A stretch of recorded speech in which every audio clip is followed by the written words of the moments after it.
सब ठीक ठाक होंगे, जहाँ होंगे खुश होंगे। ये मेरा वीडियो उन लोगों के लिए है जिनको नेशनैलिटी मिल चुकी है, लेकिन उन्होंने इंडियन जो नेशनैलिटी है उसको सरेंडर नहीं किया है और वो इंडिया जाना चाहते हैं।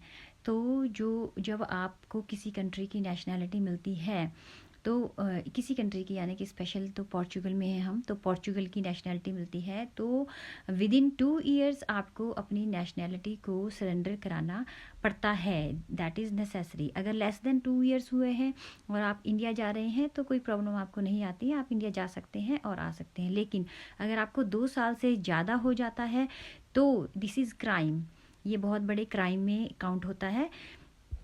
ठीक है, क्योंकि इंडिया की जो लॉ है, इंडिया का जो लॉ है वो आपको अलाउ नहीं करता है कि आप 2 कंट्री की नेशनैलिटी रखें। बहुत सारी ऐसी कंट्रीज़ हैं जो आपको अलाउ करती हैं कि एक आप अपनी जहाँ आपका जहाँ बर्थ हुआ है, जहाँ आप बॉर्न हुए हैं, वहाँ की नेशनैलिटी आपके पास हो और एक अदर कंट्री की भी हो सकती है आपके पास। लेकिन इंडिया जो इंडियन गवर्नमेंट है वो नहीं, उस रूल में नहीं आता है, आप नहीं रख सकते हैं। ठीक है, तो आपको सरेंडर करना ही करना पड़ता है इंडियन नेशनैलिटी को, इंडियन पासपोर्ट को। लेकिन आपके पास जो टाइम होता है 2 ईयर्स का होता है, इन बिटवीन आपने नहीं किया है और अब इंडिया जाना चाहते हैं तो जा सकते हैं, दैट इज़ सेफ़। लेकिन उसके बाद ये क्राइम में काउंट होता है। ठीक है, तो आप